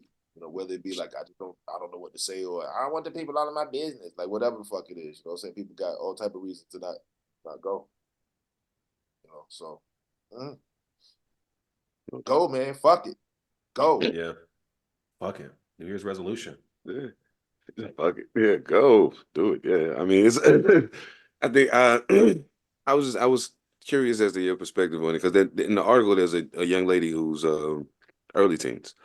She's you know, been going through some shit, and she initially had been talking to a counselor, and the counselor was like, "Man, you know, it kind of sounds like da da da da," and the girl was like, "Well, yeah, I've been feeling this and this and this and this," and as they got deeper into it, it was kind of determined at that point that she was dealing with some degree of depression, and the counselor realized that they were out of their depth. You know what I'm saying? So you need to talk to a professional who can really like get into this with you. Like, I'm good enough to get to the point of us figuring out that you need the help. Now I need to pass you off to the person that can help you. But the mom was like, "Nah, we're not doing that." You know what I'm saying? And the child's struggles continued, you know what I'm saying? And then it came up again, and the mom was still like, "Nah." And it made me think, like, damn, like I know, you know, with my kids, it's been and my kids are older, so it's like when they were young, and much like you said, to a point, it was almost like they didn't recognize certain things, you know, until you point it out to them, they don't get it. And even then, at a young enough age, even if you point it out, they still may not get it. It's just kind of like, okay, I mean, I hear what you're saying, but like, yeah, you just have to point it out to me again if I do it, because I don't understand what you mean. Until they do. So yeah, I feel that, and I don't think there is an actual number that you could put on that, because kids mature differently. Kids, you know what I'm saying, figure out the world at different rates. You know what I'm saying? And depending on your circumstances and what motherfuckers around you is teaching you, it can also contribute to how you analyze that whole thing. You may not think nothing wrong with you because everybody around you crazy. You know what I'm saying? And so it just looks normal to you. You know what I'm saying? So, and I mean, I hate to be like crazy, like, you know what I'm saying, niggas. It's a stigma with that whole thing at this point, but like, whatever. But yeah, no doubt. Okay, I feel that absolutely. I think with knowing the information of like the parent consciously making the decision to be like, no, I'm not going to seek out help. I'm sure it makes everybody feel like, well, that's not right, because if another adult, a third party who really has no bias outside of, you know, this is his job, I don't think you should deny getting your child any sort of like therapy. It's just going to turn out bad in the future, because and at that point the kid may have some sort of spin on the whole idea of therapy, like, well, what I'm dealing with is not significant enough. They may not know what will be significant enough for them to seek it out themselves when they get older. So I just think it's creating a bad it's setting a bad example for seeking help, because then at that point it's like, does she need to be suicidal in order for her to for her mom to be like, oh, okay, yeah, I should probably at this point seek out some help. And so then that's also why I'm like, I don't know in regards to the kid, because they, like you said, they don't know anything. Hell yeah. It's just a shitty situation. I just know for a fact as a parent, I would not be like, listening to my kid's school counselor and being like, no, this is not, as big as you're making it seem. So I'm gonna just allow them to continue to suffer. I also don't know what they're doing outside of all this. I don't know if the parent is actively doing things that could benefit the situation. I also don't know if this parent is just like, no, this isn't an issue. Let me go back to work and make sure that I'm doing what I feel like is making me a good parent. I just know with the information that's been provided, I don't agree with the decision. I think it would be worth looking at professional help just to see what it could do to benefit my child. Because I mean, I've been in situations where I've needed to seek counseling as a child, and my mom, did not deny that. Basically, she was like, okay, yeah, I can see it at home and I don't know what to do. I'm going to then seek professional help, because I mean, at that point, it just kind of shows that she cares. With the information on the article, it just looks like the parent doesn't care. Well, I think more so than not care, it's I mean, especially for us as Black people, there's a definite thing about therapy amongst us. So I mean, to a point, I think it could be. I don't think it's the case of the mom not caring as much as I think it's a point of she thinks that therapy is some bullshit and she's not trying to subject her child to it, not realizing that, go ahead. Or she might just not believe that the kid needs it. Yeah. That's all. Yeah. You'll run into that, often. Like, that motherfucker fine. You don't know what counselor don't know my child. Right. I know my child. It's like when a kid gets like a scratch on their arm or something like that. It's like, it's broken. It's like that's what I feel like she's looking at it like. You'll be fine. Just my head hurts. Just go to sleep. Stuff like that. Yeah. Just go to sleep. Yeah. She could be. Yeah. Rub some tussin on it. It'll be all right. Yeah. That's wow. Yeah. I mean, yeah, I feel it. And I don't know. I think probably need some water and you need to take a shit. Yeah. Hey, anytime I start acting weird when I was young, castor oil, nigga, go to the bathroom. Like I was like, yo, what the fuck is wrong with y'all? Y'all think I'm sad? That's you why must I'm gotta take a shit. You think that's why I'm wilding and shit? That's what pressure going on, and you gotta release that. You know what I mean? Like, hey, I ain't gonna lie though. After a minute, after that, once shit, you have like, your bowel movement, everything will move out of you. Yeah. She was right. She was right. Take a shit. Yeah. Look at how your day goes after you take a shit. Like the calm and presence on yourself. Oh shit. Shit. Damn. You feel lighter. Your mood's lighter. Oh shit. Of course. Yeah. Of course. That's wild. Listen to your kids. Let me turn this shit off. Hold up. I got some serial killer shit on the TV. I got to turn this off because I'm gonna get distracted. But yeah. Oh man, yeah. Listen to your kids, yo, because you don't want your kid to grow up to be a serial killer. You know what's crazy when I be thinking about that? Like stop feeding them so much cheese. You want to know what's funny? I'm actually serious about that, but like not no doubt. I'm thinking about the use of cheese in different cultures. Yeah. Like when I think about like Chinese food, I don't usually see not a shred of cheese anywhere. I just thought that was funny. Yeah. I'm like, I can't get no cheese on my fried rice, sir. we don't have cheese. So I'm like, I wonder if certain cultures don't have to deal with like the whole lactose intolerance thing. Oh, it's crazy. It's crazy you said that because I was just sitting there thinking. I just read somewhere about the different ethnicities and their lactose intolerance. I think Asians are pretty high on it too, if I'm not mistaken. High on like having lactose intolerance? Interesting. That would explain it. Or like, yeah. Was it like 30 to 40%? I just saw some shit talking about this though. That's a big ass number. Yeah. But yeah, I mean, like you just said, Indians, like, I mean, they got their own version of cheese that paneer. I mean, that's the restaurants, you know what I'm saying? Like, I'm speaking for big, because I don't know from being in an Indian household, but the restaurants, they sell you paneer. And it goes in a lot of things, you know what I'm saying? They're like, they definitely use dairy, I'll say that much, because they use milk, they use creams. Right. Mm-hmm. You know what I'm saying? But like Chinese, like, I can't really think of too much where they use milk or cream. What are wontons made from? Wontons are made from cheese, right? That's something different. Oh, if they, I don't Mm-hmm. think, I know what you're talking, like the cream cheese wontons? Yeah. But that's some here shit. That ain't, Okay. Yeah. yeah. No, that ain't- makes I don't sense. think that's nothing they do over That's some Americanized burgers. Right. there. Yeah, that's I don't think You go over there you go over there, ask for that shit, they'd be like, what? What the fuck are you talking about? I don't think Get it's out. cheese. What do you mean? We don't do that here. You find some What the crickets on fuck? the stick, Oh shit. but I don't know. Crickets on a stick. I Cream. can fuck with that though. Oh man.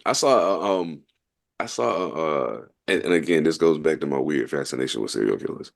Um I was reading something the other day, and it was about um like the evolving definitions of the signs that you could potentially, that there's something wrong that could potentially lead you to be a serial killer. Um and I Killing was people. looking at it and I'm huh? No, I said, oh, like killing people? Is that a sign? Yeah, like that. That kind of leads up to it. Should be my You gotta first start call. with one. It's gotta start somewhere. Okay. But I'll tell you about that in a minute. I've been watching some shit and I want to tell y'all about it because I think it's dope. But so they were talking about it, and I started thinking to myself, most of the time when you see people that are, a lot of times I've seen people who were against the death penalty, but they were okay with it for serial killers. You know what I'm saying? And I was like, well, if you're okay with it, if you're okay with this person that killed one or two people not getting killed, I mean, yeah, he killed 12 people, but I'm saying, like, after the first one, it's all just murder, right? No, I'm joking. It's totally joking. But so I started thinking to myself, why is that though? Like, the word value is a very, very strong word. So I think maybe the way I asked the question when I asked it, it may be a little,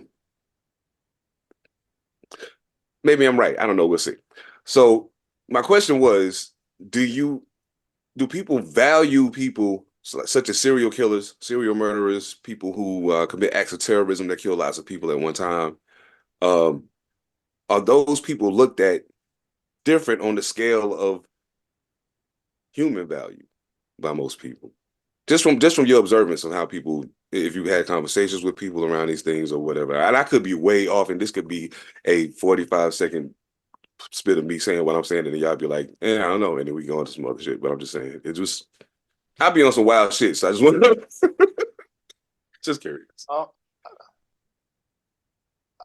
I don't think it's people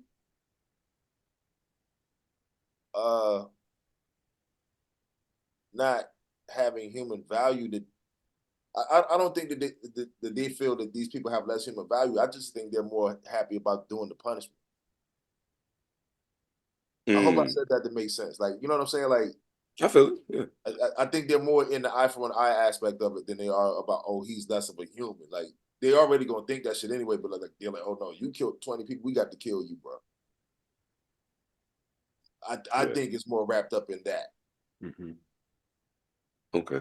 So okay. like that's where like for instance, like a person may have killed two people or whatever, depending on the circumstances. You know what I'm saying? Like, I mean, again, like you say, you commit one murder. I mean, it's all the same. You know, but like motherfuckers who end up killing their wife because she cheated. His murder spree stopped probably at one and done with that. Right. You know what I'm saying? Whereas this motherfucker over here, like, oh, if we hadn't caught him, the numbers would have been higher than that. Or possibly would have been higher. Like he already killed 40 motherfuckers. Yeah. Some of the numbers is crazy, yo. You know That's what I'm all I'm saying? saying. So I think they more about the punishment than the value part. Mm. I feel that. Okay. Okay. But okay, my bad, Mojo. Go ahead, and then I'll ask what I got. I don't really know if I have an explanation. Because I think I agree more with E, just because it's the law, and a lot of people are just like, this is what it says on paper, and let's get it over with, or let's handle the punishment the way that we need to. But I don't know. I think value comes into question with the amount of people that have been killed. Maybe that's the point of the conversation. I don't think that I know for sure, because with E's argument of like, if this person really only had animosity towards this one person, doesn't necessarily mean that they're going to go and start killing 10 other people. So, they could feel like life in prison it's like the best thing for them, because then at that point there's not another opportunity for this person to become that emotional to the point where they feel like they need to take another life. With a serial killer, it's like, no, this person does this and wants to continue to do this, or I don't know, because that's the other thing about serial killers as well, because you have the one person who's like, yeah, I like to do this, I'm going to keep doing this if you guys don't stop me. And then that turns into a question of like, was this person just trying to get caught to be stopped? Is there a level of remorse in this person, and there's something going on mentally where they just can't stop doing what they're doing? I don't like, that's where I don't know how to answer the question um of their value, because is this person going to cure cancer? But he's killed 20 people. Good question. Good question. I don't know.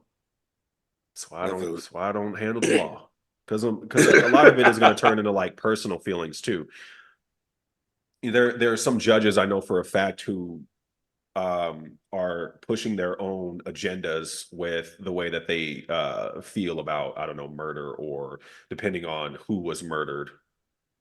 Oh yeah. So then at Oh that yeah. point, I'm like, how do we even decipher any of that? So I don't I know. I'm mean, shit. confused.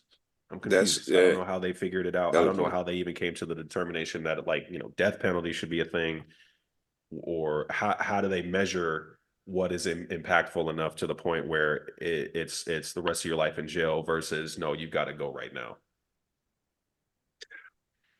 Yeah, I feel that. I feel I that. mean, but That's you never go right now anyway. nah. True. No, you've got to wait. You got to wait, because there's a whole period of paperwork. Well, now I'm just saying, like, you're sitting there. You never know when your Yeah. time is coming. Hmm. You just sitting there. Any day could be the day. You get next week. You out of here. Yeah. They wait to make Shit. to tell you. Yeah. They wait to tell you. That's Yeah, yeah. That's torturous. that's some Like heavy shit right there, yo. That's some heavy shit. Yeah. yeah. You just sitting there playing checkers one day, and they walk in like, "Hey yo, next Tuesday, yo." The fuck? King me. Hey. Wrap, I'm wrap your losing shit, all the games today. wrap your shit up. You going over here now. Mm-hmm. You know why you going over there? Like, word, yeah. Oh Roll it up. man. Let's go. Yeah. That's man. I don't know how I would respond to that. Like, Shit. I think, yeah, you know what I'm saying? Like, Yeah. first of all, I'm not I mean, shit, that is heavy. My God, man. Like, I don't, like, right, like, I think to myself, when we talk about shit like that, I think to myself about all the people I know that's scared to die. And I'll be like, you scared because you don't know when it's coming, but wouldn't you be more fucked up if you knew when it was coming? Like, like that would really fuck with your head, because like as every minute gets closer to it, you keep thinking about all the shit you still ain't did, and the shit you still ain't said, the shit you still, like, you know what I'm saying? If you don't know, then you just get into it, and who knows? You know what I mean? But And that shit is imagine being wild, locked bro. up. being locked up and knowing it. Like, and knowing it, yeah. That's all you got. Anyway. Mm.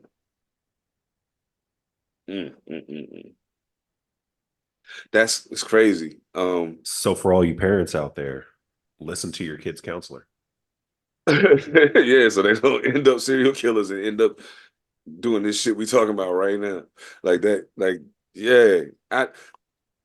I think y'all right. I think y'all both right, because that's why I was like, I think the word value may be too strong. That was the way the question was asked when I saw it.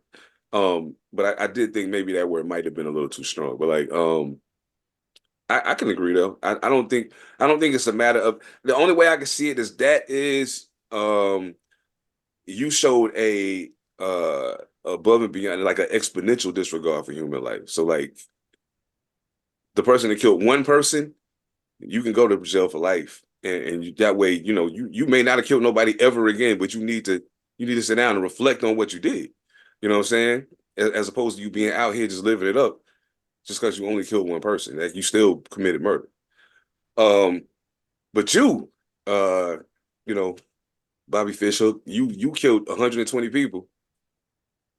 It's not that we necessarily value you as a human less, but you've shown that you have no regard for humans at all.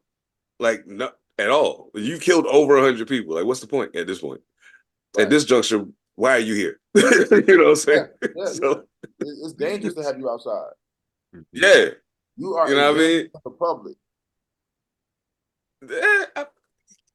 A menace to society, like a real live menace to society. Also think about this. So let's say you have the one person who only killed one person. Are you also going to look at how they killed this person, what they did that would have ended this person's life? You know what I mean? So then at that point, where does that go? They do it. Mm-hmm. Yeah, it's considered, like, I mean, it's all a factor. I was just about to say plenty, but that'd be the wrong word. But I know quite a few people who have, killed some people and came home. Yeah, you know what I'm saying? So it's considered. It's so interesting how black and white the law is, because you may not get such a harsh punishment if you show your value. Let's say you gotta show the police where the body is, and they have no idea where it is. I think for some people, and I feel like in the eyes of the law, that then increases your value for a certain amount of time, where you can have a little bit of leverage in order to not get such a harsh punishment. You see, I wasn't thinking of value in that manner. That's where my confusion was coming from, was because are you looking at it from the standpoint of value and the aspect of you watch a lot of cop shows, don't you? I've been watching a lot of SVU for the past month, so yeah. Gotcha. Okay. All right. I can dig it. Okay, I can dig it. It totally makes sense now. I get it. Okay. There's just I feel like there's just too many factors that go into determining value if we're putting it in, posing it the way that it's been posed to us now. Yeah. Is this person so smart, and this is not in the realm of like gaining leverage, at least not to the prisoner or the suspect. Is he going to cure cancer? Is he doing something that's going to then, benefit the lives of millions for years to come? Or is he just valuable right now because we can't figure out where this person hid the body, what he's done? We have no evidence to go off of. He was so fantastic in covering his tracks that we don't know shit. Is he valuable at that point? Here's my question in regards to what you just said. You said, what is the person going to do that's okay? So who makes the determination that what they're going to do or what they're capable of bringing to the table is so valuable that is valuable enough to overlook what they did? Like, okay, so case in point, say somebody like into play. Like, how do you determine all that shit? Yeah, I know for a fact that there's no, I don't think there's like a slip of paper that the DA is giving to people and be like, we got to check this off. Has he done XYZ to the point where we should lessen his punishment? Yeah, they his or her. They don't do that. You know what I'm saying? Like you know, I mean, I'm saying like they can't do that. I mean, you know what I mean? Like if they do that, then you know you can fuck around and have some some fucking murderous physicists out this motherfucker and shit. Yeah. You know, He discovered a new element. We've got to keep him around. Yeah, you know what I'm saying? Like, nah, you know, like I was saying value, like I guess I wasn't thinking that high up. I was just thinking like, you know, like just valuable in the community. You know what I'm saying? Like I wasn't thinking Lex Luthor level mind frames. I got you. This nigga came up with the super soldier serum and shit. Like we can't kill this motherfucker.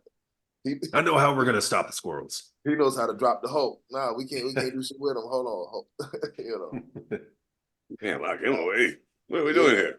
You know, but I was thinking more or less like, you know, like leaders of the community, like, you know, I don't know why I thought you was about to say leaders of the new school. My bad. Go ahead. Rappers. Too much hip hop. Fucking rappers. So, but yeah, like, you know what I mean? Like, I mean, now mind you, like, this is a stretch. You probably wasn't thinking I was meaning like this, but like, say for instance, like Larry Hoover's. That's like that. Good one. Yeah. Okay. And how so many people believe that his freedom would help turn Chicago around at one point. You know? Yeah. I mean, from watching like SVU, and please, you guys forgive me for basing a lot of my information off of a TV It's all show. good. It's all good. This is funny. It was funny as hell. Hey man, yeah. You know. But you have people like that, and these stories are posed like this. You know, you have pillars in the community, but they're trash human being because it's all a facade. So then that way they don't see who they really are. And this is more speaking of like pedophiles, you know what I mean? Like stuff like that, where their goal of being a pillar in the community is to get close to their prey, basically. And this is not even necessarily for pedophilia at that point. It's just they're attacking humans, you know, and then going and standing in front of a large community of people and saying, I'm gonna do this to help so and so. So it's convoluted. And I'm like, what's the blueprint for determining value on a person's life?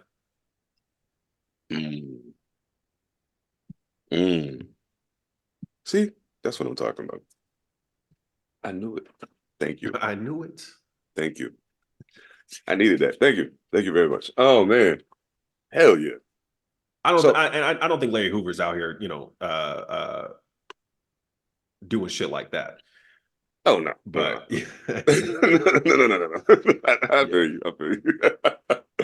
Oh, salute Larry Hoover. Right. Oh man. I was about to get into some shit. I'm not gonna do that right now. Yeah, I do think, yeah, you're right.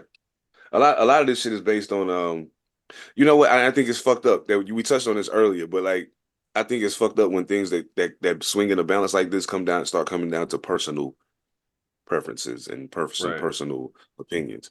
I watched the Chicago 7 movie on Netflix. And I mean, I'm already familiar with the story just because of Bobby Seale's involvement.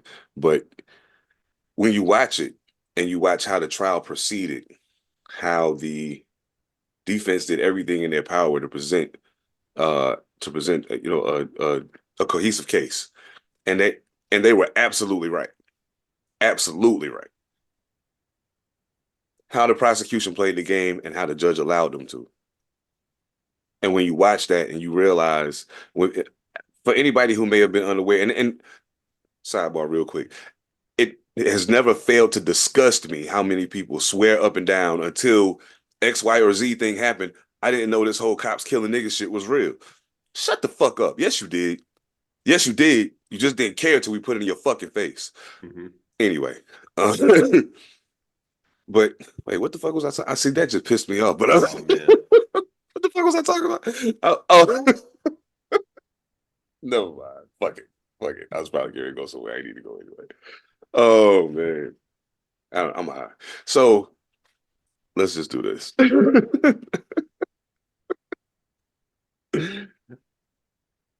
Have you ever heard somebody told, especially well, a woman in particular, you're pretty to be dark skinned. You're pretty for a heavy girl, or you know what I'm saying?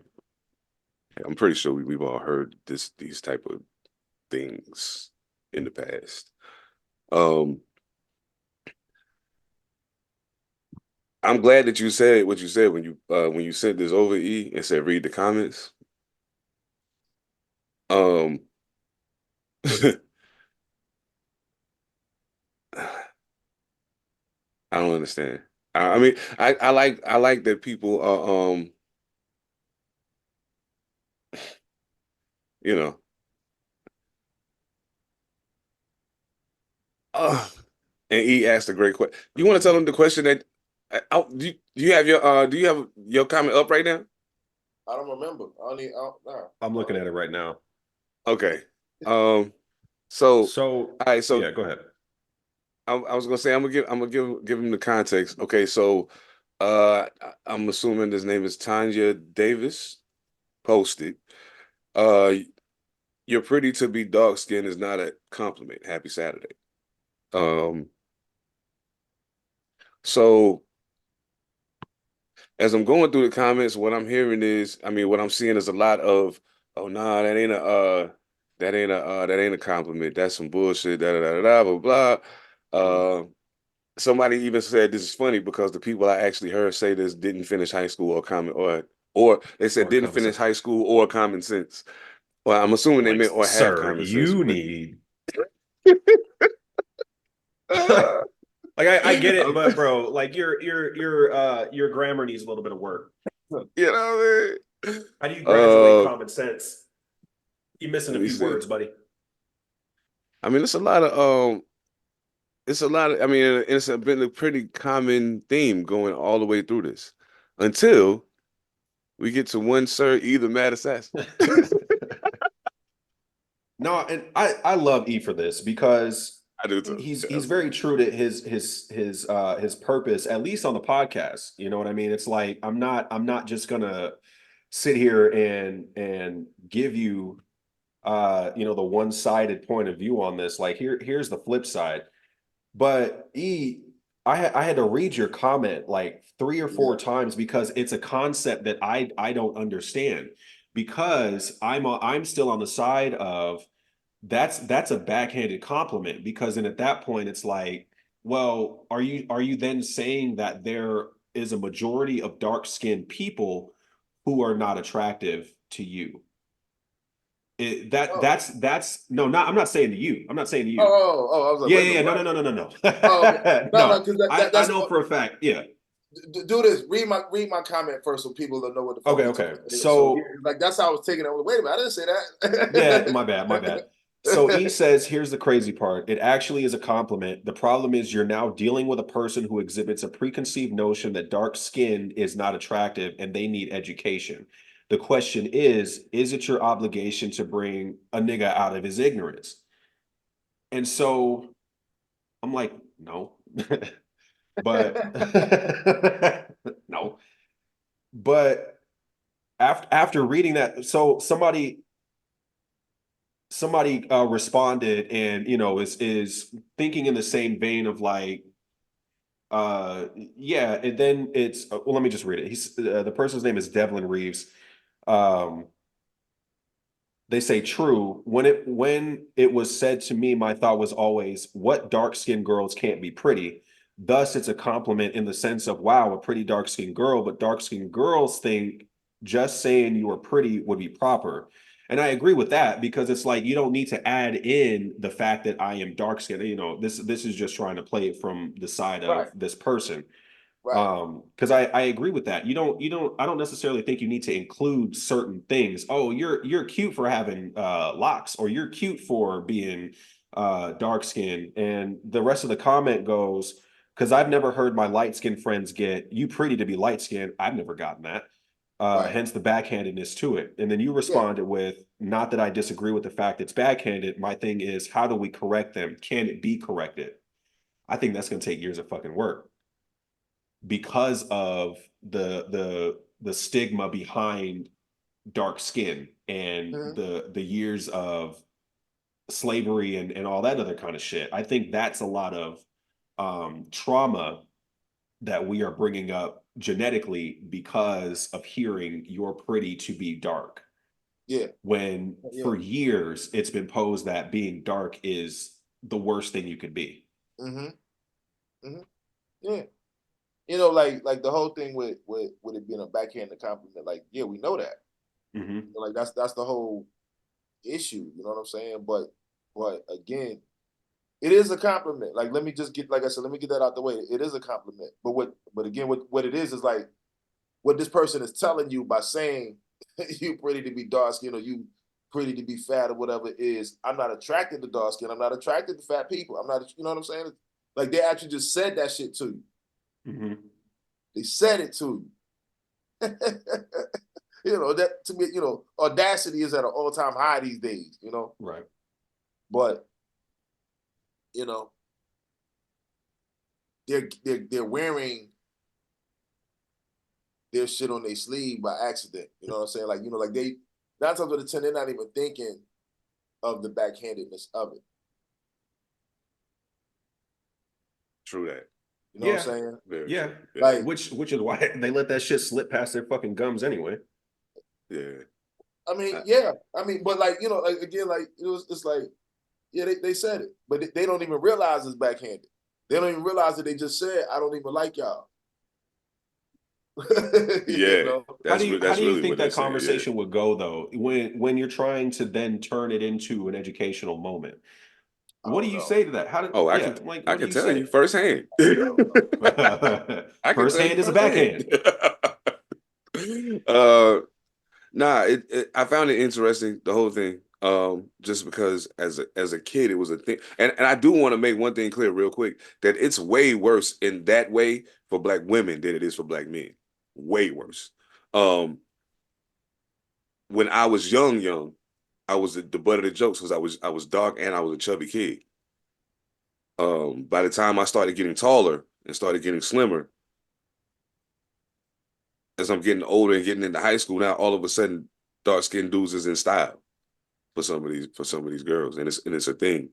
And God forbid when I shave my head, that's a whole nother conversation though. But at that point was when I realized, oh, it's something in y'all that was making that happen. Because now some of these same girls that was making the jokes is taking the strokes. You feel me? So it's like, yo, the fuck happened? You know what I mean? But it took me a minute to recognize, oh, you didn't get it. I realized for some of y'all, people like me, a reminder to y'all that slavery was a real thing. A lot of motherfuckers don't recognize that. Dark-skinned people remind niggas that slavery was for real, for real. You understand me? That's why you get the whole, if you're dark-skinned, you get a lot of the Africa jokes. A lot of them, just because you're dark. You know what I mean? Because that's the relation that they make. And I'm like, but how you don't look at yourself and see the same thing? Because minus the difference in pigmentation, it's a whole lot similar between us. A whole lot. You know what I'm saying? But like you was saying, what they basically saying at the core of all of that is, under normal circumstances, I don't find people that look like you attractive. But you, I do. Ta-da! I mean, you know, I get, and I understand why it's insulting, but I also understand in that moment, what could happen is you could just ask the question. Well, hold on. Like, what do you mean by that exactly? And maybe they'll tell you. Well, I mean, what I mean is normally I don't find da-da-da-da-da, and then you can say, oh, I can dig it. Well, check it. Just for future reference, you know what I'm saying? Like, it's a better way you can say that. You know what I mean? Like, you could have just led with that. Man, you know, normally I don't, you know, I don't really know we vibe with dark-skinned chicks, but like you really, you dope. You know what I'm saying? That's lit. You know what I'm saying? It's still backhanded. Like it's still backhanded regardless, because you had to put that fucking qualifier in there. Right. But America's the land of qualifiers. So I mean, right. But it's an admission of truth that depending on how you go about it, you can kind of roll with it. Exactly. No doubt. You know what I'm No saying? doubt. Because of the But truth in it, no doubt. It takes some it's nuts power and shit to to hear. yeah, I think it takes some real power and some self-control to not because a lot of these people are like, I would cuss them out, or like it's some sort of reaction to Right. it rather than a response turning into a conversation. I mean, my response was like, no, it's not our responsibility to try to educate people who have this sort of this point of view. But I mean, What if they want to touch your hair? like what hair? I ain't got none, But so yeah. You know what I'm saying? So then at that point, I think it turns into like the don't put your hands on me type of thing. But oh yeah. it's a case by case situation. I don't necessarily Do you educate them? I've had a white Well, woman reach out and just touch my hair before. yeah, that person you have to educate because they're going to fuck around and put themselves in a situation that's going to get them killed. And as a human, I don't want to see That's what I you get said. yourself Like, murdered because you're stupid. you know, you know. and then you sitting on death row playing checkers talking about King Me. I've had a Mexican woman touch my hair before. It's Wild weird. shit. It's Wild it's a shit. Like, personal. Yeah. like I'm just sitting there and I just feel like, what the fuck? Like they At that point, that's crossing a line. I mean, I feel like it's of crossing a course it line is. in Of course general it is. because why do you feel like even you the have the question, privilege or the even the entitlement? even the question, but even the question crosses the line. You know what I'm saying? Like, I mean, Yeah. Can I in my touch your opinion, hair? Yeah. you know what I'm saying? It's like, ooh, I just got to feel it. Why do you necessarily have to touch my body? Like, leave me alone. We can just have the conversation. I can tell you anything you need to know about my hair. Yo, you ain't got to touch it. It's cool. It Like, looks so you know what I'm soft. saying? Like, You know? like, what the fuck, man? What we doing? Wow, buddy. Hey. Yo, I'm gonna be honest, man. And I know some people take this shit the wrong way. Some people take shit, and to the people that take it the wrong way, you're bad. You know what I'm saying? I need y'all to understand something. I personally think that people should live a harmonious life. That we should be able to coexist and not necessarily agree on everything, but be able to coexist without the bullshit. I think we should. And I think we can. We can do it.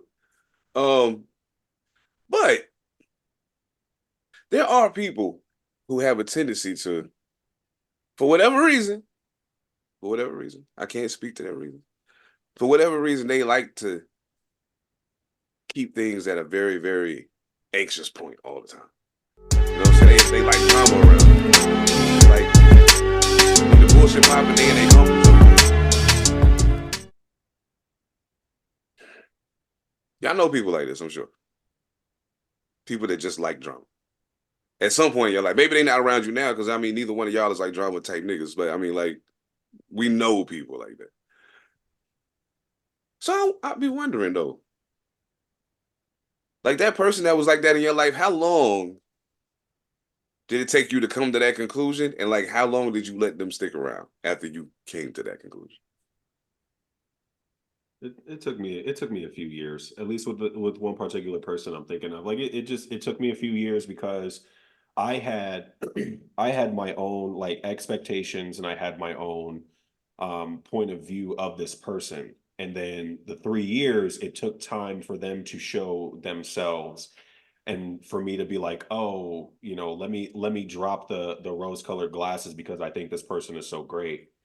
And at that point, I'm like, okay, I need to make a decision at this point because it's affecting more than just our relationship. I feel that. Yeah. Okay. Hell yeah. Ah! Hold on, I'll be right back. Go ahead, Oh talk. shit.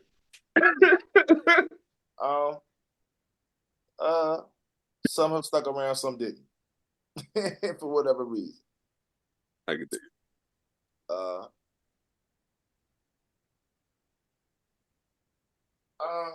Shit, man. That's it's happened. Like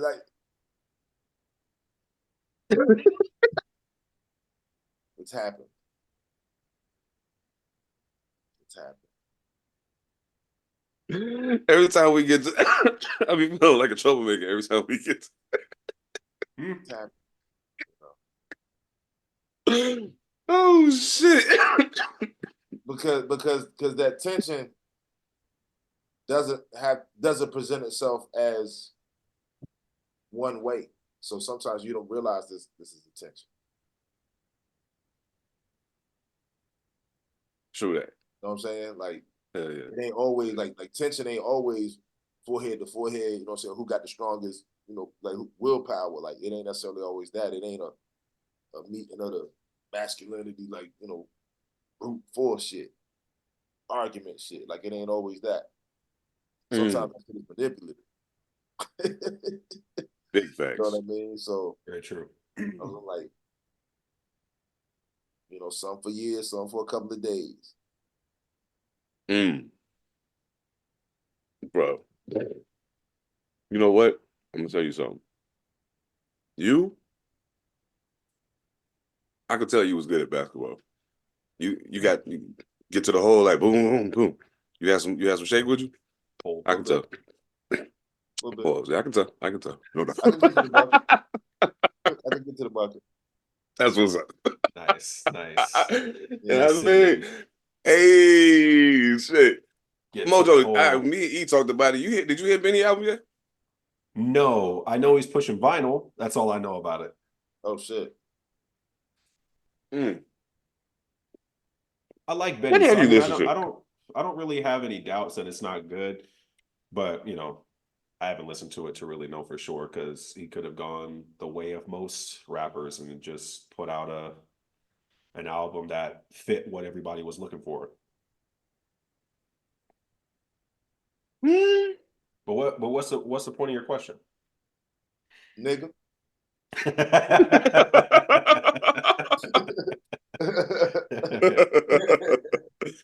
And I prefaced with me and E talked about it last week. So I was like, well, we already, you know what I'm saying? So I was just wondering if you heard it to get your take. Yeah, we good, yeah. It's all good, man. I mean, my bad, bro. You know what I'm saying? It's all good. Don't ask me no questions about Benny. I know about Benny. What have you listened to recently that's new? Light work. Man,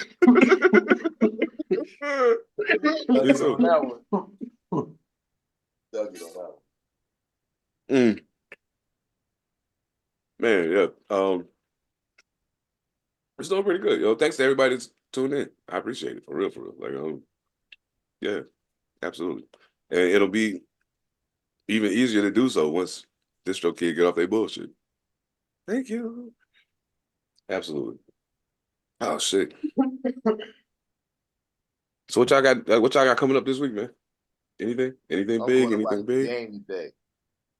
Oh yeah. Super Bowl, right? That's today. Yeah, I forgot about that. I got reservations at a sports bar up the street for 2:00. 2:00. Liddy. Yeah. So as soon as we get over here, I take a shit and I gotta bounce. Oh yeah, that's what's up. No doubt. Well, shit, I might tune in too, I guess. I mean, I'm chilling. I was supposed to be doing something. I got an audition later, but it ain't until like 7:00, so I'm good. What are you auditioning for? Is it a acting role?